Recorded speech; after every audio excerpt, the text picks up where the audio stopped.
far distance and really got them over the hump. He showed a lot of improvement. I think that's the most important part when you're on Invictus Gaming, such a gung-ho roster that you have to keep up, and it feels like he did do that. I'm going to quickly change topics because for those wondering, MVP of game number 2 was in fact Doinby, just to confirm that there, coming through a little bit late.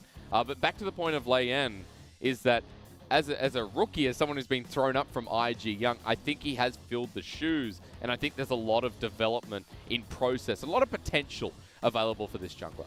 Yeah, and we did see that it was Lillian playing with the Shy most of the time, and Duke playing with Ning when the two duos were kind of rotating around. Now going straight into the drafts once more, we're going to see IG go for what they've done in Game 2, down to the T, the exact same champion picks. And now's the question, is Lillian going to be a better pilot of Kiana than Ning? Well, it looks like we're going to find out. First pick for IG once again. Reminder to all those at home, we are in 10.1, but of course Set is still disabled, and it will be disabled until the Wednesday. So exciting to think, but until then, the Aphelios must be banned. And FPX must pick up the Misfortune as their first rotation on red side once again. Yeah, if you have a Misfortune going over to Puff, that spells a bit of disaster coming in from FPX. I think they're still going to lock it in regardless.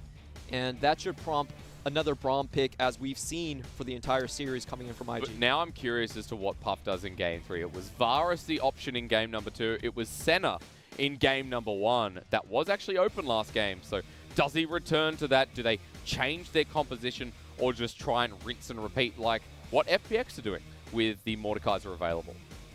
So this is another pretty interesting kind of fake out. Like we were talking about, if you just ban the junglers out and you still have the counter pick, then you can decide where to put the Mordekaiser. It doesn't have to go into a single lane.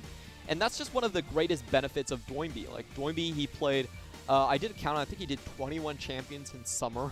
So one of the largest champion pools. And he shared 9 or 10 different flex picks with Gimgoon. That was one of the reasons they were so flexible in the draft. And a big question right now is, is he going to still share that same type of synergy with Khan? Of course, Mordekaiser doesn't really require many mechanics, so that's probably going to be an obvious answer. No, that's pretty fair. The Renekton is one that comes to mind that they both share as well. So across the year, curious to see what Khan and Doinby can kind of flex between each other. You're right, that was the power of Gimgoon in pick and ban. But for now, we sit on the Mordekaiser. We look closely at the composition of FPX, and they play Jarvan for the 3rd game in a row. Yep, they need an AD jungle to fill out the ranks, the synergy with the AP Mordekaiser, and also the Cataclysm works very well with the bullet time. Once again, they're likely going to be banning out the Gragas. Probably not the Elise this time, though. Lillian really hasn't been shown to be a very prolific Elise player. Sure. He's very good on Gragas, but I don't think they will go down as far as the Elise. Layan was one of the few people actually playing Trundle as well, just as a side note. Doubt we'll see that here, but something to keep in the back of your mind as IG look for their second ban. It is going to be Ryze coming through once again away from Doinby. Yep, they didn't want what happened in Game 1 to happen once more. It's very easy to get ganks off with Ryze in the mid lane. Yep. I think that's one of the main reasons that you have to take it away from a duo like Doinby and Tien. Now, FPX are just considering, Elise is very high priority across multiple leagues in Demacia Cup and Kespa. She's actually still one of the most banned coming into the Korean solo queue, but it's not really a champion that he's known for. We get rid of Aatrox, though. So at this point, the Shy will be playing a new champion this game no matter what. Okay, I sense a Vladimir incoming. Oh, Clement. Don't say that. Yeah, that's exciting. I know. Like, Vladimir is the nightmare, the bane of FPX life. Yes. Both times that they've dropped games to IG, it was because of the Vladimir incoming for from the Shy. So just a note, the Shy has 15 kills on FPX just with his 2 Vladimir games, and that's more than Perks and Caps have dealt to FPX combined during the finals. Yeah, Clement, sink in your face. Yeah, like they really know what's coming up. I can feel it in my bones. If the Shy's gonna go for a blind pickable team fight mage that can 1v9, it's gonna be the Vladimir. That's Take no other substitute. And you're happy to pick it into whatever FPX send to the top lane. The Orianna, another choice here that Rookie played last game, could just rewind and go again. It was an interesting build path there as well, but you don't want to see the Shy on Ornn. No. Oh, Clement, I'm sorry, but we're doing what Khan did in Game 1. We've got the Ornn for the Shy. Never mind. Or maybe you have Rookie in the mid lane. I haven't seen a lot of Ornn mids. I just thought, we're doing B in this series, why not throw it out there? So, we've seen a lot of Ornns in the support and in the top lane role with the nerf to Conquerors not dealing true damage, and with the new kind of leveling build where you get your Searing Charge to max levels. Okay. So we are going to see the Ornn just into the top lane. This is a composition, while not fitting my expectations, he's going to allow a lot of room for Puff to actually shine. He has a stable front line this time. Braum and Orianna can create a lot of space, and he should be able to dish out damage. I would love to see this. New Diana. Now, you said Doomby has been playing a lot of this. Yep, it's his most played Show champion so far. Oh, Whoa! Thank you. Hello, Diana. Doomby adds another champion to his list. We're not even into 2020 yet, Clement.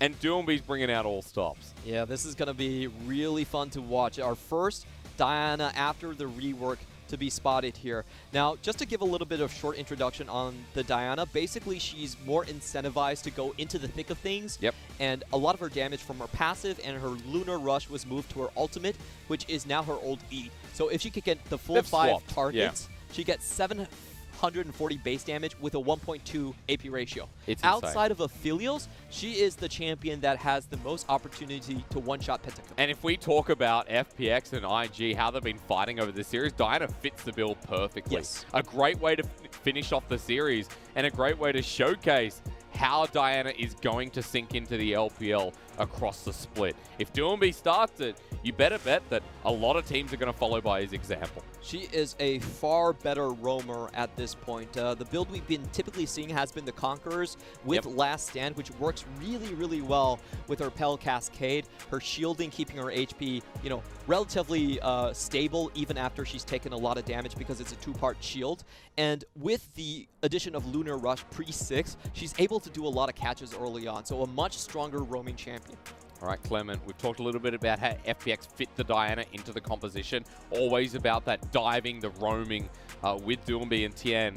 Talk to me a little bit about Invictus Gaming and how they're going to be bringing the Ornn on the Shy into this game. People think that the Shy is this one-dimensional win lane or just implode type of top laner that can only play carries. But the Shy originally, when he got his starting position, he was actually known for Sion and Cho'Gath.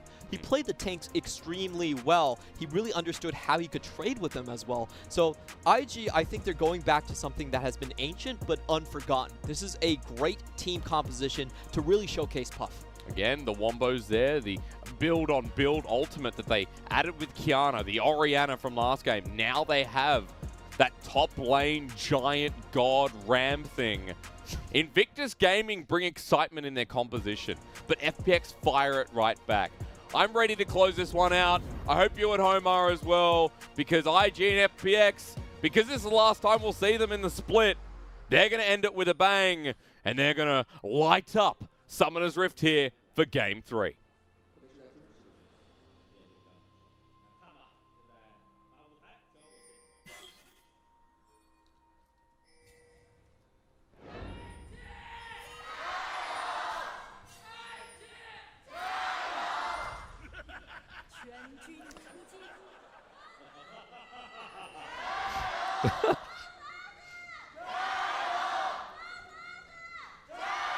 Just the sound of Wawa and Miller, our Chinese casting counterparts, laughing around with the south wind.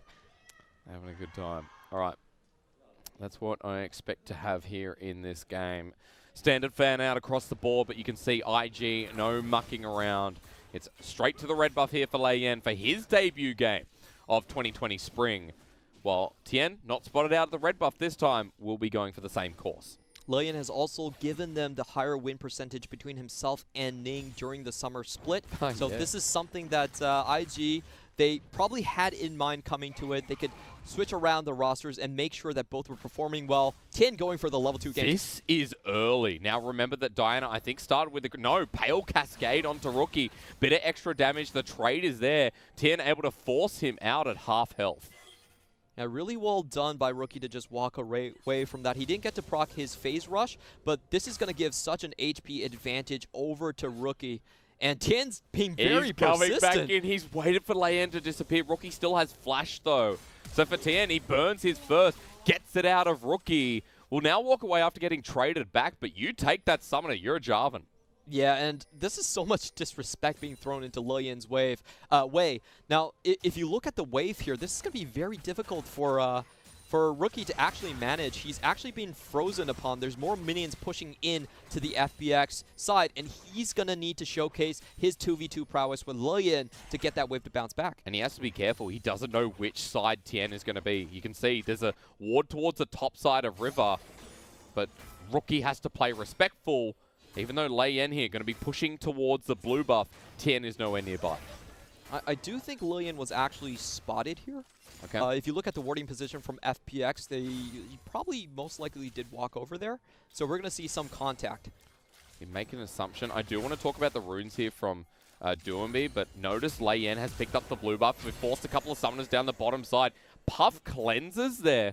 Maybe just for the extra bit of movement speed, but can't catch up to FPX's bottom lane. Not really sure what happened at the start of the trade, but you do see the collapse and a very good use of the scanner coming in from Lian. Just making sure he's going into that lane unspotted. Now, Clement, I do want to come back because I've seen the summoner choice when we have a new champion, essentially, like Diana. Interesting to talk about the choice in runes, rather.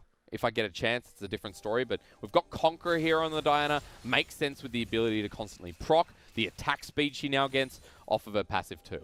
Yeah, she's much more like a bruiser than she was an assassin in terms of her damage profile. The typical build that we've been seeing has been the ROA. You do get bonus HP scaling onto your PAL Cascade now, so you are actually incentivized to go for a little bit more of a bruiser type build. And wow, that was perfect out. Timing onto Rookie. He teleported in pretty much to almost die. Yeah, and if you look at that wave position, it's once again going to bounce back. Can Lian change something here? I mean, he's done a bit of damage, but the thing is, it's a level 3 Kiana. Not enough at this point, and Rookie is scared to walk in. Tien at half health, and the 2v2 trade continues with Duumbi. Not really able to add the damage himself. Pale Cascade comes out, and Lian in a bit of trouble here. Duumbi has followed up. Lian has to flash over the wall. The smite will heal him for a bit, but remember, there's no real cooldown on the Lunar Rush anymore. It's minute. Lian has to run up, and this is where Khan is waiting for him. I felt that play was rather unnecessary from Lian's part. He just wanted to get some harass, but with FPX, with the summoner's advantage, with how healthy they were, he was forced out of flash, and that's going to lower the chances of them ever getting Rookie back on his feet. Lian has to pay respect to this brush as well, because he knows Duumbi is still here. The poke damage comes out, and Duumbi's not going anywhere. Rookie has to either come up or Lian has to leave immediately. The Shy just, Lian just has to go straight back to base. I don't think Orianna can take missing out the wave for this long. Well, Lian is playing super greedy here. Sees that his blue buff is being pulled away. Duumbi has cancelled his back as well. The jungler might die here. That's an easy Pale Cascade into the Lunar Rush. You see a Dragon Flag, you see a flash, you see Duumbi jumping onto Lian. Gets slowed down, but still finds it with the Q. The flash in from Southwind, they find the trade, which means that FPX will need to get out a 1-for-1, but first blood over to Duumbi's Diana. And IG actually come out ahead in that trade. They sacrificed the jungler, but the mid is now into Duumbi's favor. Rookie's favor. Duumbi going down after that chase. He does find the kill with the last Lunar Rush, but isn't able to escape out himself. And the hero of that play, also Southwind, coming in from the bot lane with that early roam. Well, things kick off in the exact manner they have every other game, with an explosive roam, with an explosive 3v3, 4v4. And excited this one has continued form. Duumbi will now be coming back to lane. We only see Health Crystal. We've got the Sapphire Crystal there for mana too. So it looks like we might have Clement, maybe Rod of Ages? Typically the Rod of Ages. Okay. You go the Rod of Ages, the Zanyas, and into the Nashers. That's kind of the 3-item combination we've seen most. Rookie doesn't have his flash just yet. And Duumbi doesn't have ult either. They're going to go for the dive. Tien hasn't hit him yet underneath turret. This is weird. Chris waiting to take the aggro. Duumbi eventually does, but has to jump out himself. This dive is botched, and Tien must leave. Chris must leave. Rookie says, see you later. That was easy. I'm very surprised that you see Crisp actually being able to, actually Rookie being able to get out of that. Chris didn't throw anything out, and a really important thing to notice is that Rookie never stopped to throw auto attacks. He's like, I'm just constantly going to rotate around my tower, hope that I can dodge everything. And you have to remember, Doinby and Diana, early levels, you don't have the Moonfall anymore. You're not able to apply crowd control. That's true. Now move to the ultimate. So Rookie survives. IG then move down to the bottom side of the map. They pick up an Infernal to start things off. Actually feels like the first time in this series, IG have had control around the Dragon to pick up the early objective. And once again, you're seeing a sizable lead starting to form up for Puff. 73 CS over the 63 of LWX. And this is something that we really haven't been seeing that much. Like, Varus recently did get a little bit of a buff towards his poke build. Yep, bit of cooldown on the Q. Also with Blight, the refund was taken back by a second, but Varus pretty much the same as when we last left him. Yep, but overall it still has been Misfortune dominating most lanes. Wow, a lot of HP being lost by Khan here. Well, the Shy, remember, he's maxing Bellows Breath, so he wants to take this. Here we go. The Horn is outside of the Death Realm, so he can't proc it again, has to flash. The Shy will live, but no flash of Elo means Tien's coming in. This is just such marvelous synergy coming in from Tien. There's no way the Shy can survive this. Dodge away. The aggro's taken. At least Tien has to flash. That's a small win, but the Shy goes down. It really seems like the Shy one-on-one has been standing up to Khan perfectly, but just the synergy between junglers has been quite off between Lilian and Ning as well. The last time Lilian went up there, he was basically trying to run for his life. Yeah. Well, you can see the difference between Ning and Lilian. You can even see the difference between both junglers combined and Tien. It seems that he's got another good start ahead of him. The Caulfield's Warhammer has been picked up after getting that kill, so a lot more damage now on the Java. Yep, going for the Warriors build. Just a little bit more skirmish potential with the likes of Doinby. I don't think you do anything else these days, do you? We've seen some. That's the boring build. Yeah, Cinder or Hulk. Yeah. And this is a very interesting play. I actually think the strongest macro play on the map right now is if you can go top, just sit there for 6 minutes and snowball double Herald. Because the Herald cooldown is actually very low, and you could get 2 of them.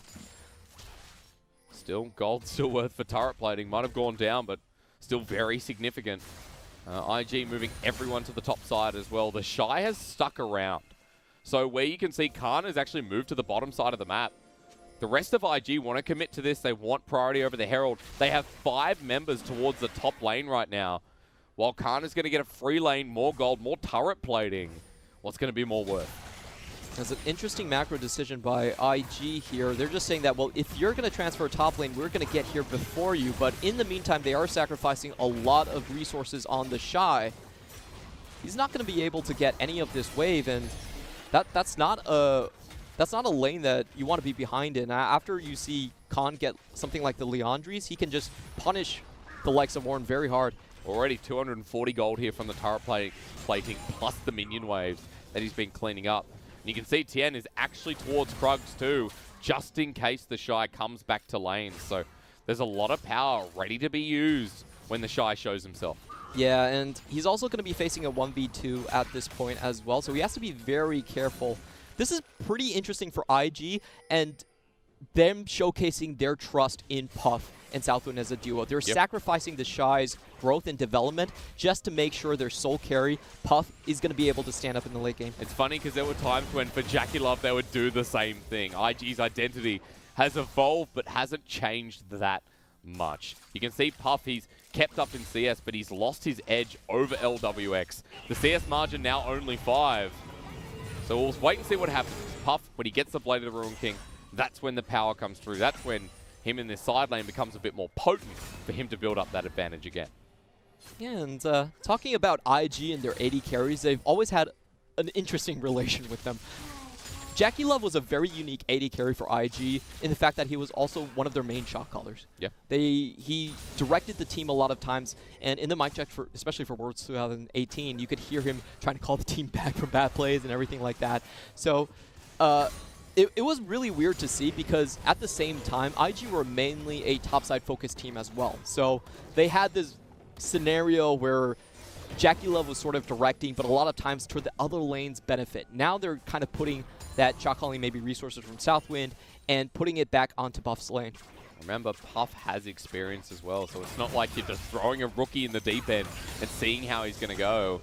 Puff's been handling the pressure well, but can he handle this dive in the making? Khan has not been spotted here, but is still going to back away as Puff and Southwind disappear. And we are running dangerously low on that Herald cooldown. I wonder where they're going to place it. In terms of the macro game, there's something very important with Herald is that it does true damage, so it can ignore bulwark bonuses. What this means, if you overload the top side and you drop a Herald, you're going to be so much stronger than the enemy team that is stacked up in another lane. Well, it's about to clean house with the mid lane turret as well. Plating goes over, and there goes the first turret of the game. So a bit of gold bonus here for Invictus Gaming, and because that frees up mid, they might be able to contest the Ocean Dragon if they want to walk down. And that's a play you can only really do with Herald, because if everyone is focused around the turret, it now gets 35 extra armor and magic resistance per stack, and it goes up to 560. It's insane. So it's very hard to take a tower these days by doing that type of a play. Usually we've seen, especially TSM really like to do this, they would run their bot lane into the mid lane, get a good trade, and then instantly drop Herald. That and then instantly just chip off the mid turret. That play is a lot harder to do. And I think that opens a lot of plays for Herald. Teams that really understand how to use it, how to overload and trade sides of the map are going to be the biggest benefactors. Especially when you have two, the reaction to it is a pretty damn important. We got Baron in 6, by the way, but more importantly, we have a Mountainous Rift. So looking across the board, I mean, the Shy's going to love this. You think about Ornn, and you don't even have to press Q anymore. There are so many obstacles in the way. You just press E and you hit a wall. The dream. Yeah, it's going to be very interesting for him up into the top lane. I will point out that I really like Khan's itemization right here. He's going straight for the Liandry's Torment. The percent HP is going to help him cut through the Shy a lot easier. While you are speaking of itemization, Clement, you look at the lane opponent. You see a Liandry's picked up here against the Shy. You also see the Rod of Ages from Doinby has started stacking. So first item for the Diana. Let's see where it goes next, because we've seen a lot of Nashes in the new build like we did in the old one. I've seen a Proto Belt. What else would you expect? I really see the Zhonya's being the favorite build, especially for this game. You see the main damage is going to be coming from Puff. That makes a lot of sense. Yep, and you also look at just the Wombo combo potential coming in from the Shy and Rookie. You probably want some stasis effects that can take you out of that. Getting a quick look at turret plating here as well. Look at Khan's gold that he received. That was from the bottom side, where he took 3 turrets alone. 3 platings alone, excuse me. That's why he's so far ahead. He's got a CS lead over the Shy. He has that completed item. But right now, we're not seeing the 1v1 between him and the Shy. We're seeing it between Doinby, who has found himself a tasty ram and is willing to take the fight. He's got the same level as the Shy, but still able to push in, keep him busy, while the rest of the team group mid. Yeah, and you can see very good use of the Merc Treads right there. Oh, Doinby ult. Okay, so that is the Moonfall. Remember, not E anymore, but Doinby doesn't have enough damage here. This Ornn is 1v1ing a Diana, and the Shy doesn't even need Layan. Flash is burnt out. Layan is looking for the snipe to get the kill. Don't think he's going to get it. He's going to have to guess at which brush the alcove play.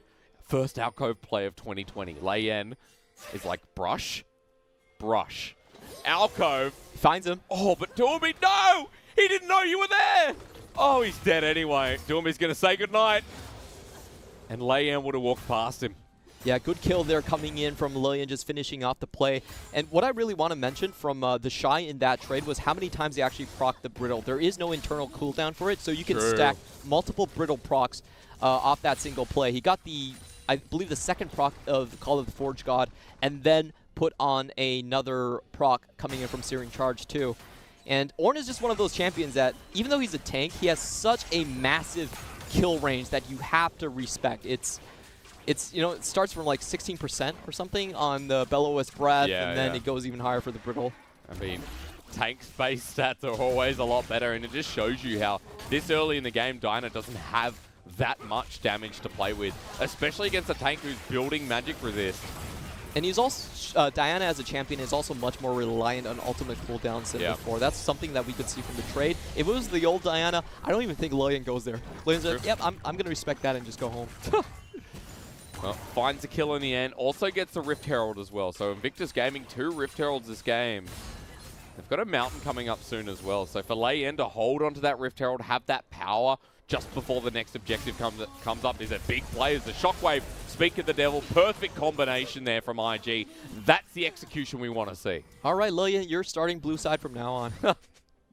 Well, Clement, one play is good, but not enough to convince me at this point. So that's a great start. That gets Rookie on the board as well on his Orianna, as he's building the same items. So what we're seeing in the game right now is that FPX are pretty happy to just play a 1-3-1 game. They have 2 side lane split pushers that really can't be answered on.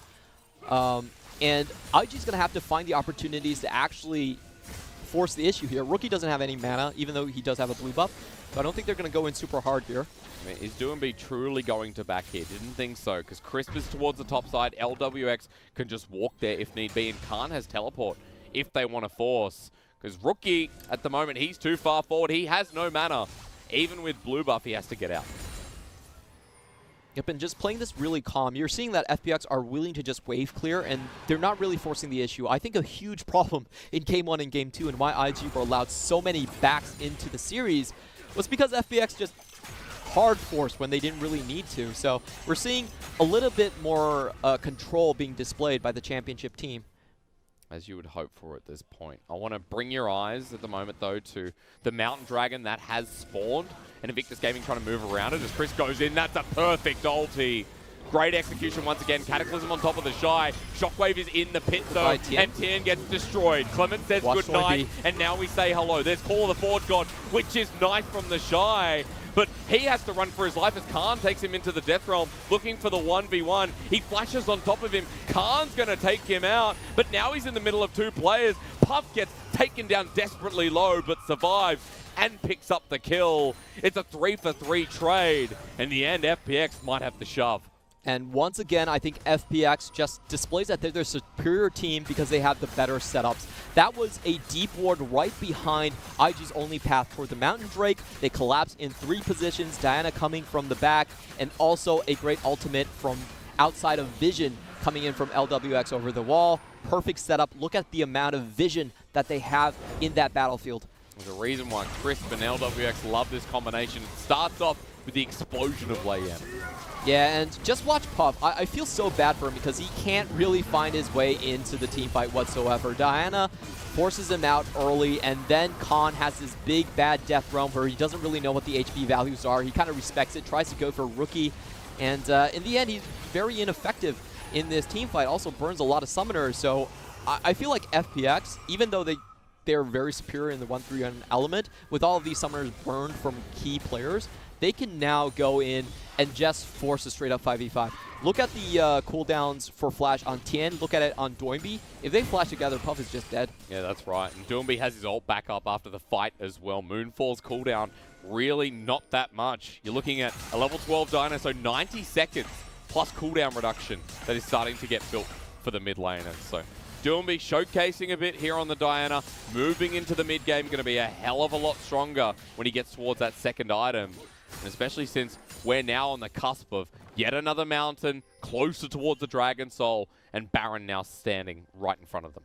That team fight should teach IG a couple things about their composition. Number one, they're a pitch battle 5v5 team fight. They really need to get their foot set up before FPX challenges them into a fight. And they should be thinking about grouping faster before objectives, trying to arrive before the scene, and really allowing that front line to do the work for them. Rift Herald channeled to the bottom lane. Doomby is going to trade here, which won't be hard. Should be able to shove out the wave and continue forward.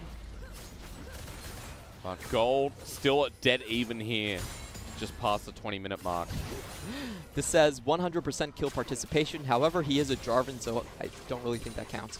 Is that actually what it says? It does say so. So a bit of comedy there from the advertisement. It's way too easy to just get a bunch of assists on Jarvan. You drop the flag and my job is done. Colonel looks a lot more robotic this year, Clement, don't you think? Before he had, a bit more Hey, AI just keeps on getting better. And he's not even doing thumbs up anymore. He's just doing thumbs to the side. Yeah, oh, maybe it is. Thumbs across. The Colonel can't pick a side. It's always impressive to see. His graph clearly favors FPX. Yeah, but his thumbs don't. A couple things I want to see here is if Puff is going to consider going into the QSS. Now, just to mention here, Cleanse doesn't actually take you out of Death Realm, because Death Realm is considered a, what is it? The word starts with an S. A section. You don't ask me. Okay. It's the same effect that Impale does, like the Skarner does.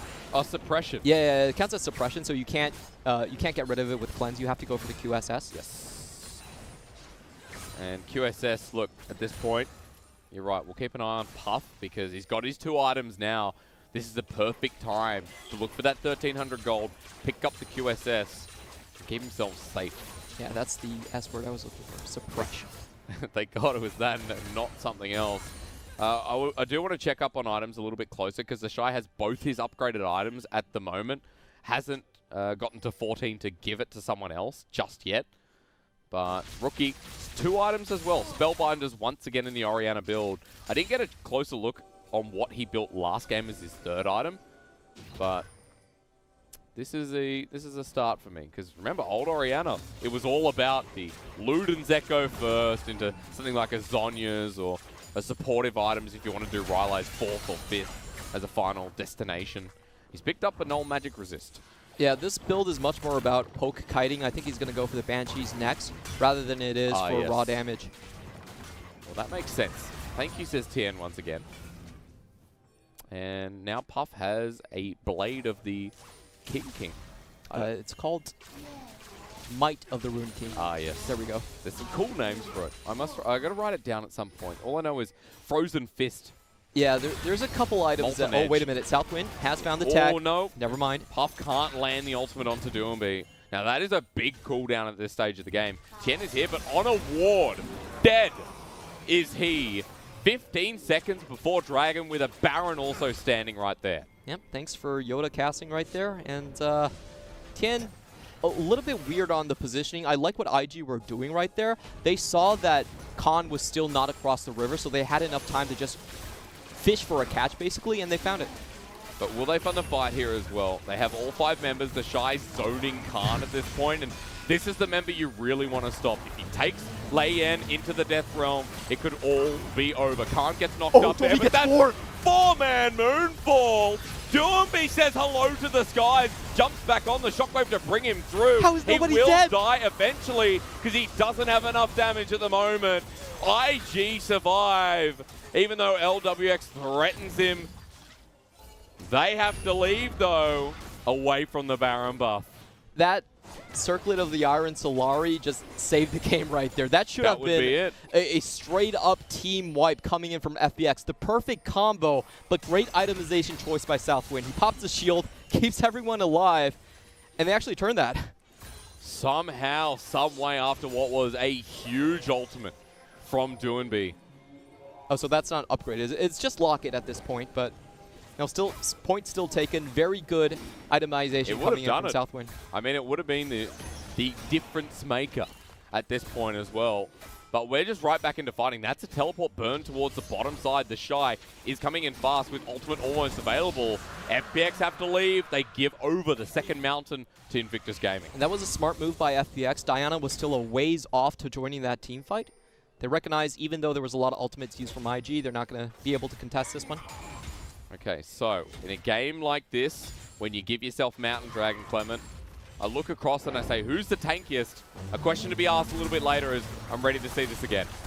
Yeah, this was a really cool play. You could see Diana going in, getting 4, but all the shielding happening from Southwind keeps his team alive, and a great cleanse flash from Puff. Another stun coming in from Lillian, and they lock down Doiby. He's not able to get a single auto attack off to finish off Puff. That was amazing to watch. That was one of the best defenses I've seen. Again, Puff and Southwind, mainly Southwind in that play. Stepping up huge. But also, Clement, you look at Doomby, who had the Zhonya's Hourglass at that point. If he was 10 minutes down the track, if he was an extra item along, That could have been a massive ultimate that cleans him before he has the chance to respond. So yeah, if you're looking at Diana, she still has massive late game potential. Very well in the scaling department. Her AP ratios are absolutely crazy. And in that team fight, you get you start off with, like, I think 0.6, and then you get 0.15 for every extra member hit. So that was well over a one AP ratio ultimate there. Big. Zumbi scaling up the levels, although he didn't find the kills that he wanted. He's still progressing nicely towards his third item, which is going to be the Nash's Tooth. You can see at the top lane as well, Khan actually able to pick up his Rylai's as well. But forget items for now, because it's all about Baron. Invictus Gaming pressuring around, trying to hold on to mid, while FPX are able to push in, get some of the vision congestion back around Baron buff. Just looking at the builds right here, we're going to see Puff actually go for the Hex Trinket. Wait a minute. Oh, that's all in. That supreme display of talent only hits Doinby. Another key ultimate used a bit early. Yep, enough to stop the, enough to create a disengage away from FPX's composition, however. So it did its purpose. True. But what happens now with supreme display of talent down? FPX have the shove in the top lane. They've equalized mid lane. I don't think it's wise for Lillian to go in on this one. Yeah, because in a 1v2 gank like that, Mordekaiser just takes you to death room and pounds your jungler to death. True. It's never a 2v1 with Mordekaiser. That's one of the reasons he's so good in competitive, is it's very difficult to tower dive him. And that creates a lot of macro headaches for the enemy team. At the very least, he's going to be trading off at this point, especially with how fed Khan is at this game. But look at where Tien is. He might have to disappear. That's going to be Shockwave coming in. He flashes over. He doesn't have flag and drag. That's a big pick right in front of Baron. IG now have the man advantage. And that was such a surprising pick. Usually you don't see the Orianna with Spellbinders. He just procs that. I don't think he even was on max stacks, but extra movement speed allowed to get him in. Chris still wants to fight with the man advantage down here. He might have actually gone in without his team's consent. Heal's going to come through with a summoner down, with Crisp almost dead. Can they find anything? Ultimate is stopped by LWX, and IG are running to kill FPX. Khan is dead next. Supreme's play his talent doesn't hit because he's in the death realm, but Puff kills him in it. Triple kill for the AD carry. Again, it's Baron time. Yeah, and I don't really know what the shot calling was from FPX. It seemed really weird for them to then engage on IG without a member. They just straight up win. Anyway. Yeah. They pay for it. They pay the iron price, it seems. Baron's going to go down. Purple buff for all, as LWX can do nothing but pick up a mid turret, get the red buff, watch, as now he has to defend against Invictus Gaming, who are 4K gold ahead, and primed after this last fight. So let's just look at how this catch actually happened from Tien. He does have vision here, but Rookie just pops that Spellbinders. He's going in so fast. Oh my god, I can't believe that one actually worked. And a little bit unfortunate that Tien used his flag to get vision. And now Chris makes a weird move here. Look at where Mordekaiser is on the map. He's nowhere close to the action. They think that they could just burst out Lillian, but oh, that was so unfortunate.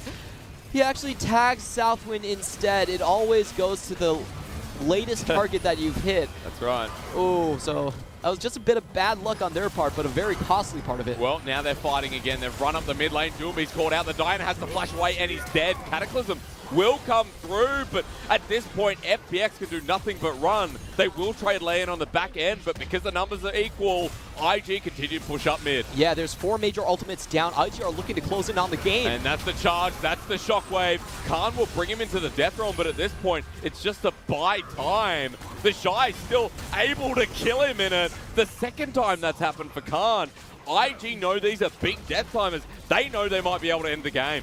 46 seconds for Khan. This is going to be a 4v4. Jungler gone from IG, but they still have a lot of firepower with Puff and Rookie on the roster. Well, this is their last stand, it seems. Baron Buff doing the work. Here comes Spellbinds again. Rookie gets flashed on. Hero play. That's all you need. Game goes on. And just a reminder, you can crit on that. Oh, Clement, what I care right Never now. mind. Doomy's going to do moonfalls. There's 3 members. In comes Chris to follow up as well. Puff flashes back though. Cleanses is still alive. Look at Puff. The new 80 carry does enough damage. That's 2. That's 3. Count it with me, ladies and gentlemen. That's Invictus Gaming. only Khan now to save the base from being pushed down. This is going to be a 3v1 situation. Khan doesn't have his ultimate.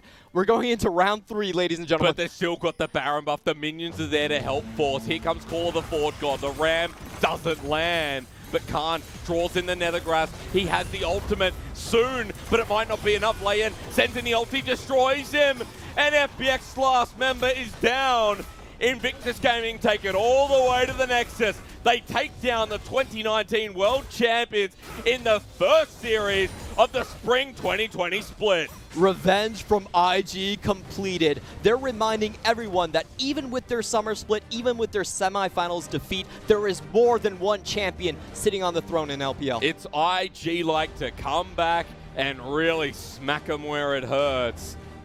Good League of Legends doesn't come across every day, but I can handedly say that these two teams, they look great to kick us off. It was Jackie Love that propelled this roster into a championship form. Even with him nowhere to be found, they're still able to give magnificent performances from Puff. And, you know, I have to, you know, excuse them because they haven't actually been in the center stage very many times on Vici Gaming. It's not often that Vici bows at all, Clement, so that's exactly right. You can see Southwind and Puff look very happy. I mean, on your screen, it's not often that you see new faces on IG, but these new faces could become a core identity, could become a core reason why IG have so much success, much like Jackie Love and Baolan did. Smiles all across the board, and you have to feel happy for these guys that have tried so hard.